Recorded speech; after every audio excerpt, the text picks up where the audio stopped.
بسم اللہ الرحمن الرحیم نحمده ونصلی ونسلم علی رسولہ الکریم اما بعد۔ حضرت طلبہ، اللہ تعالیٰ سے امید ہے کہ آپ سب خیر و عافیت سے ہوں گے۔ سبق نمبر 132 اور باب النفقہ میں ہم بات کریں گے ان عورتوں کا بیان جو نفقہ کی مستحق نہیں۔ پچھلے سبق میں ہم نے یہ 11 عورتیں شمار کی تھیں کہ جن کو نفقہ نہیں ملے گا۔ صاحب ہدایہ 6 عورتوں کا ایک ساتھ ذکر کریں گے اور اسی کے ساتھ پھر 3 عورتوں کا ذکر وہ ایک مستقل آگے ایک فصل آئے گی اس کے اندر آئے گا، اور وہ انشاءاللہ اسی باب کے آخر میں ایک فصل ہوگی، اس میں معتدۃ الوفات ہے، مرتدہ ہے، اور شوہر کے کسی رشتہ دار کو، خاص طور پہ شوہر کے پچھلی شادی سے بیٹے کو اپنے اوپر قدرت دینے والی، تو اس کو نفقہ نہیں ملے گا۔ اور 11ویں عورت کا ذکر صاحب حیا نے نہیں کیا، وہ ہے نکاح فاسد، یا نکاح فاسد کی وجہ سے منکوحہ ہے یا معتدہ ہے، عدت گزار رہی ہے، تو اس صورت کے اندر اس کو نفقہ نہیں ملے گا، کیونکہ وہ حقیقت میں کوئی بیوی ہے نہیں ہے، تو اس لیے اس کا ذکر صاحب ہدایہ نے نہیں کیا۔ لیکن ایک طرح سے اگر دیکھا جائے تو نکاح تو اس کے ساتھ بھی ہوا ہے، تو اس کو نفقہ نہیں ملتا۔ تو ابھی ہم اس سبق میں 6 عورتوں کا ذکر پڑھیں گے جن کو نفقہ نہیں ملتا، اور اس کے اسباب بھی ذکر کریں گے کہ کیوں نہیں ملتا۔ وَإِنِ امْتَنَعَتْ مِنْ تَسْلِيمِ نَفْسِهَا حَتَّى يُعْطِيَهَا مَهْرَهَا فَلَهَا النَّفَقَةُ۔ سب سے پہلے یہ پچھلے سبق کی ایک عبارت میں ایک شرط ہے، وہ شرط یہ تھی کہ اپنے آپ کو حوالے کرے گی تو پھر نفقہ ملے گا۔ تو اس میں فرماتے ہیں کہ اگر عورت نے اپنے آپ کو حوالے کرنے سے روکا ہے اس شرط پر کہ شوہر اس کو مہر دے دے، شوہر کو کہا کہ تم مجھے مہر دو گے تو تب میں اپنے آپ کو آپ کے حوالے کروں گی، تو اس صورت میں عورت کو نفقہ ملے گا، لِأَنَّهُ مَنْعٌ بِحَقٍ، کیونکہ یہ ایک حق کی وجہ سے اپنے آپ کو روکے رکھے ہے، تو یہ درست ہے۔ فَكَانَ فَوْتُ الْاحْتِبَاسِ بِمَانًا مِنْ قِبَلِهِ، یہاں پہ جو احتباس یعنی عورت کو محبوس کرنے اور عورت کو اپنے پاس پابند کرنے کا جو کرنا جو فوت ہوا ہے، یہ اس سبب سے ہوا ہے جو شوہر کی طرف سے پایا گیا ہے، کیونکہ اس نے مہر نہیں دیا، تو فَيُجْعَلُ كَلَا فَائِدٍ، اس کو ہم قرار دیں گے گویا کہ یہ احتباس فوت ہوا ہی نہیں ہے، یہ ایسی ہے کہ گویا کہ عورت نے اپنے آپ کو حوالے کیا ہوا ہے، بس اس طرح ہوگی یہ، تو لہٰذا اس صورت میں نفقہ ملے گا۔ اب یہاں سے سب سے پہلی عورت کا ذکر کریں گے، ناشزہ، یعنی نافرمان ہے عورت، اور نافرمانی کا مطلب یہاں پہ یہ ہے کہ وہ شوہر کے پاس محبوس نہیں ہے۔ اگر نافرمانی کے باوجود شوہر کے پاس ہی محبوس ہے، پابند ہے، تو پھر تو نفقہ ملے گا۔ یہ وہ ہے کہ نافرمان بھی ہے اور شوہر کے گھر سے منتقل ہو چکی ہے، تو اس صورت میں فرماتے ہیں کہ اس کو نفقہ نہیں ملے گا۔ وَإِن نَشَزَتْ فَلَا نَفَقَةَ لَهَا حَتَّى تَعُودَ إِلَى مَنزِلِهَا، یہاں تک کہ شوہر کے گھر کی پاس دوبارہ واپس لوٹ کر آئے۔ لِأَنَّ فَوْتَ الْاحْتِبَاسِ مِنْهَا، کیونکہ یہاں پہ جو احتباس یعنی عورت کا ایک جگہ پہ پابند ہونا شوہر کے پاس، وہ فوت ہونا یہ عورت کی طرف سے پایا گیا ہے، تو لہذا اس کو نفقہ نہیں ملے گا۔ وَإِذَا عَادَتْ جَاءَ الْاحْتِبَاسُ فَتَجِبُ النَّفَقَةُ، پس جب یہ لوٹ آتی ہے شوہر کے گھر تو احتباس گوئے کہ واپس آ گیا ہے، تو لہذا اس صورت میں پھر نفقہ بھی لازم ہو جائے گا۔ بخلاف ما اذا امتنعت من التمکین فی بیت الزوج لان الاحتباس قائم، فرماتے ہیں بخلاف اس صورت کے کہ عورت جو ہے وہ اپنے آپ پر قدرت نہیں دے رہی ہے شوہر کو، اور ہے شوہر کے گھر کے اندر ہی ہے، تو اس صورت میں اگر وہ ناشزہ ہے لیکن چونکہ شوہر کے گھر کے اندر ہے، احتباس قائم ہے، تو اس صورت کے اندر فرماتے ہیں کہ اس کو نفقہ ملے گا۔ والزوج یقدر علی الوطء کرہا، اور شوہر اس کے اوپر زبردستی بھی اس کے اوپر قادر ہو سکتا ہے ہم بستری کے اوپر، اس لیے اس صورت میں اس کو نفقہ ملے گا۔ وَإِنْ كَانَتْ صَغِيرَةً، دوسری عورت ہے کہ جس کو نفقہ نہیں ملے گا اور وہ ہے نابالغہ صغیرہ، وہ ایسی ہے کہ لا یستمتع بها، اس سے استمتاع نہیں کیا جا سکتا، یعنی اس کے ساتھ ہم بستری نہیں کی جا سکتی۔ فلا نفقۃ لها، اس صورت میں اس عورت کا نفقہ نہیں ہوگا، لأن امتناع الاستمتاع لمانا فيها، کیونکہ یہاں پر استمتاع کا فوت ہونا اور استمتاع کا نہ پایا جانا یہ اس سبب سے ہے جو عورت کے اندر پایا جاتا ہے، اور والاحتباس الموجب، اور وہ احتباس جو نفقے کو لازم کرتا ہے، ما وہ ہوتا ہے یکون وسیلتاً الی مقصود، جو وسیلہ بنے، ذریعہ بنے اس مقصود کی طرف جو مستحق بالنکاح، جو نکاح کی وجہ سے لازم ہوا ہے عورت پر، اور وہ شوہر کا حق ہوتا ہے، یعنی ہم بستری وغیرہ اور توالد و تناسل، ولم یوجد، اور وہ اس عورت کے اندر نہیں پایا جاتا کیونکہ نابالغہ ہے، بخلاف المریضہ علی ما نبین، بخلاف اس مریضہ کے جس کو ہم آگے بیان کریں گے کہ مریضہ ہے، چونکہ شوہر کے پاس یہ احتباس پایا جاتا ہے تو شوہر کے اوپر نفقہ لازم ہوگا، لیکن کچھ مریضہ ایسی ہوں گی جو جن کا نفقہ لازم نہیں ہوگا، وہ اسی سبق کے آخر میں آ رہے ہیں۔ امام شافعی رحمۃ اللہ فرماتے ہیں لہن نفقہ، نابالغہ بچی ہے اس کا نکاح ہوا ہے تو اس کا نفقہ شوہر پر لازم ہوگا، لأنها عوض عن الملک عندہ، امام شافعی رحمہ اللہ کے نزدیک جو نفقہ ہے یہ شوہر کا جو عورت کے اوپر مالک ہونا ہے تو اس ملکیت کا عوض ہے، جب عوض ہے تو مالک تو اب بھی ہے وہ اس نابالغہ پر، لہذا نفقہ لازم ہوگا، کما فی المملوکۃ بملک الیمین، جس طریقے سے ملک یمین ہو مملوکہ یعنی باندی کے اوپر تو اس ملک یمین کی وجہ سے مالک پر اس کا نفقہ لازم ہوتا ہے، تو یہاں پر بھی اسی طریقے سے ہوتا ہے۔ احناف فرماتے ہیں ان المہر عوض عن الملک، یہاں سے ہی مہر اور نفقے کا حکم جدا جدا کر رہے ہیں، اور یہ یہاں پہ سمجھ لیں تاکہ آگے آپ کو آسانی ہو۔ وہ یہ ہے کہ مہر جو ہوتا ہے وہ ملکیت کا عوض تو ہے، مہر ملک بزا کا عوض ہے، جب عوض ہے تو پھر نفقہ بھی اس کا عوض ہو، ایسا نہیں ہو سکتا۔ لا یجتمع العوضان عن معوض واحد، ایک ہی معوض یعنی ایک ہی مبدل کے دو عوض بیک وقت مقرر نہیں ہو سکتے، ایک ہی ہوگا، لہذا فلاح المہر دون النفقہ، بس نابالغہ بچی کا مہر تو ہوگا شوہر پر لیکن نفقہ نہیں ہوگا، کیونکہ نفقہ اس کا عوض نہیں ہے،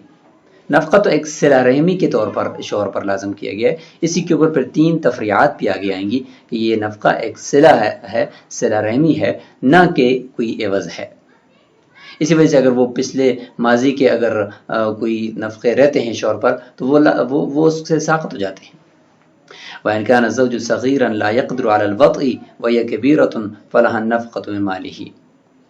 اگر اس کے برعکس شوہر چھوٹا ہے اور نابالغ ہے اور وہ مستری کے اوپر قدرت نہیں رکھتا جبکہ عورت بالغہ ہے، تو اس صورت میں عورت کو تو نفقہ شوہر کے مال سے ملے گا، کیونکہ لأن تسلیم تحقق منها، عورت کی طرف سے تو تسلیم پایا گیا، حوالے کرنا پایا گیا، وإنما العجز من قبله، اور یہاں پر جو عجز پایا گیا ہے وہ تو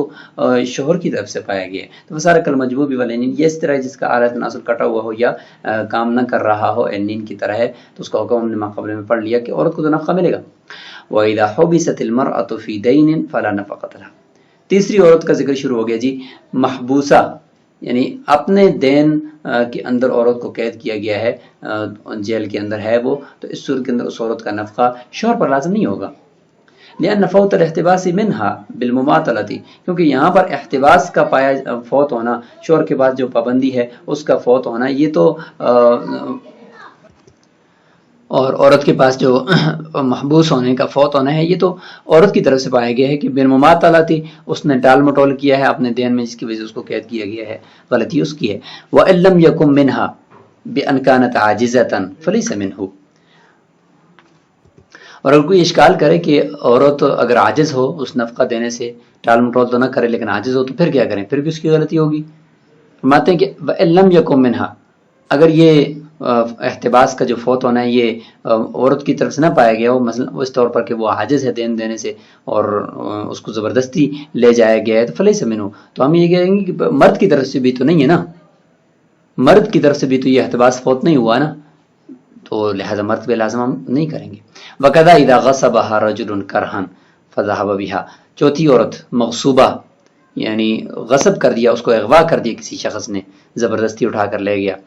تو فرماتے ہیں اس صورت کے اندر بھی اس کا نفقہ شوہر پر لازم نہیں ہوگا، جبکہ امام ابو یوسف رحمہ اللہ سے ایک روایت ہے کہ اس کا نفقہ شوہر پر لازم ہوگا، لیکن فتویٰ اول قول پر ہے کہ احتباس نہیں پایا گیا، کوئی اور آدمی اس کو اٹھا کر لے گیا، لأن فوت الاحتباس لیس منہ، شوہر کی طرف سے بھی یہ احتباس کا فوت ہونا نہیں پایا گیا، لہٰذا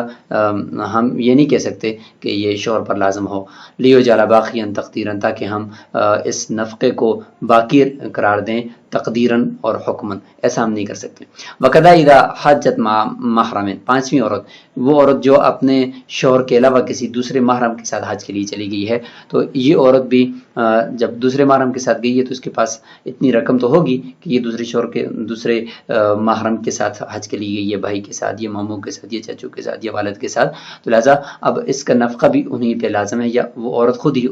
خرچ کرے۔ لأن فوت الاحتباس میں، کیونکہ یہاں پر عورت شوہر کو چھوڑ کر گئی ہے تو یہ اس کی طرف سے گویا کہ احتباس کا فوت ہونا پائے گا کہ شوہر کے پاس پابند رہنا فوت ہو گیا ہے، اور یہ عورت کی طرف سے ہوا ہے۔ اور امام ابو یوسف رحمۃ اللہ سے یہاں پر بھی ایک روایت ہے کہ اس عورت کو نفقہ ملے گا کہ لأن اقامۃ الفرض عذر، کیونکہ حج اس کے اوپر فرض ہے تو فرض کو قائم کرنا تو ایک عذر ہے۔ ولیکن تجب علیہ نفقۃ الحضر دون السفر، لیکن شوہر کے اوپر جو نفقہ لازم ہے وہ صرف حضر کا یعنی ایک حالت اقامت کا لازم ہے، حالت سفر کا لازم نہیں ہے۔ لأنها هي المستحقة علیہ، کیونکہ یہ جو گھر کا نفقہ ہے، حضر کا نفقہ ہے، یہ شوہر کے اوپر لازم ہے، لہٰذا اگر ولو سافر معها الزوج، اگر شوہر اس کے ساتھ خود سفر کرتے تو پھر تجب النفقۃ بالاتفاق، پھر تو شوہر پر ہی اس کا نفقہ آئے گا، لیکن یہاں پر نفقہ نہیں آئے گا جب وہ کسی دوسرے کے ساتھ جاتی ہے۔ لأن الاحتباس قائم لقیامہ علیہا، کیونکہ شوہر جب ساتھ سفر کرے گا تو اس صورت میں احتباس یعنی شوہر کا اس کے اوپر مالک ہونا اور اس کو اپنی ملکیت میں محبوس رکھنا وہ قائم ہوتا ہے، کیونکہ شوہر خود اس کے ساتھ نگرانی کر رہا ہے۔ وتجب نفقۃ الحضر دون السفر ولا يجب القراء لما قلنا، فرماتے ہیں کہ حضر کا نفقہ یعنی گھر کا نفقہ شوہر پر واجب ہوتا ہے، سفر کا نہیں ہوتا۔ ولا يجب القراء لما قلنا، اور کرایہ وغیرہ جتنا بھی پاسپورٹ خرچہ اور اسی طریقے سے جہاز کے اخراجات، یہ سارے جتنے بھی آتے ہیں سفر کے، وہ شوہر پر لازم نہیں ہے، جیسے کہ ہم نے ابھی کہا کہ شوہر پر جو لازم ہے وہ صرف اس کا نفقہ لازم ہے جو گھر کے اندر اس کو محبوس رکھے۔ سفر جو کہ بہت ہی مہنگا ہوتا ہے اور بعض مرتبہ شوہر اس کی استطاعت بھی نہیں رکھتا اور شوہر خود بھی غریب ہوتا ہے، عورت کے اوپر حج فرض ہو جاتا ہے، شوہر پر نہیں ہوتا، تو ان صورتوں کے اندر اگر شوہر کے اوپر ہم لازم کریں گے تو پھر تو بڑے مسائل ہو جائیں گے، تو اس لیے شوہر پر لازم نہیں ہے۔ وَإِن مَرِضَتْ فِي مَنزِلِ الزَّوْجِ فَلَهَا النَّفَقَةُ، اور اگر شوہر کے گھر کے اندر ہی وہ مریض پڑی ہوئی ہے تو اس صورت میں اس کو نفقہ ملے گا۔ والقیاس اللہ نفقۃ لہا، قیاس کا تقاضا تو یہ ہے کہ اس کو نفقہ نہیں ملنا چاہیے۔ اذا کان مرضا یمنع من الجماع، ایسی مرض ہو کہ جو ہم بستری سے منع کرے، لفوات الاحتباس الی الاستمتاع، کیونکہ احتباس فوت ہو چکا ہے استمتاع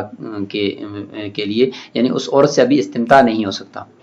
تو اس صورت میں پھر نہیں ہونا چاہیے، لیکن استحساناً لازم ہوگا، کیونکہ ان الاحتباس قائم، کیونکہ احتباس یعنی شوہر کے پاس محبوس ہونا یہ تو قائم ہے، کیونکہ فإنه يستأنس بها، بیماری کی حالت میں بھی وہ اس سے مانوس ہوتا ہے، ويمسها، اور اس کو چھوتا ہے، وتحفظ البیت، اور وہ عورت گھر میں ہی ہوتی ہے لیکن اور ساتھ ساتھ گھر کی چارپائی کے اوپر لیٹے لیٹے گھر کی حفاظت بھی کر رہی ہوتی ہے۔ والمانع بعارض، اور ہم بستری سے مانع تو ایک عارض بیماری کی وجہ سے ہے، فاشبہ الحیض، یہ حیض کی طرح ہوگی۔ امام ابو یوسف رحمۃ اللہ سے ایک